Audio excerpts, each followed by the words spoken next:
तर नागपूरमध्ये मान्सूनपूर्व पावसाने आणि वादळाने संत्रा बागांना मोठा फटका बसलाय। संत्र्याच्या आंबिया बहाराचं मोठं नुकसान झालंय। उत्पादनात मोठी घट येते। नागपूर जिल्ह्यातील अनेक भागात गेल्या 2 दिवसापासून वादळी पाऊस होतोय। याचा आढावा घेतलाय आमच्या प्रतिनिधींनी।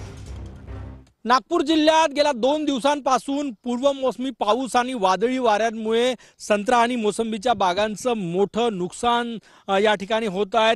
सगळ्यात महत्त्वाचं म्हणजे सध्याचा काळ हा संत्र्याच्या आंबिया बहार फुटण्यासाठी महत्त्वाचा काळ आहे, परंतु या पूर्वमोसमी पावसामुळे ते नुकसान होत आहे। दुसरं महत्त्वाचं म्हणजे आता मृग बहाराची थोडी संत्री जी झाडाला लागलेली आहे छोटी, त्याची गळ जी आहे ती या ठिकाणी व्हायला लागलेली आहे। हे दृश्य जर बघितले या ठिकाणी तर काही ठिकाणी मोठे फळ सुद्धा गळून पडलेले आहे। आपण हे दृश्य या ठिकाणी बघू शकतो। आधीच संत्र्याला बाजारात भाव कमी आहे, त्यामुळे उत्पादन जे आहे उत्पन्न कमी होत आहे। आणि दुसरं महत्त्वाचं म्हणजे गेल्या 2-3 दिवसापासून जो पूर्वमोसमी पाऊस पडतो, वादळी वाऱ्यासह पाऊस पडतो, त्यामुळे फळबागांचं मोठं नुकसान शेतकऱ्यांना सहन करावं लागतंय। कॅमेरामॅन सचिन सयामसह गजानन उमाटे, TV9 मराठी, नागपूर।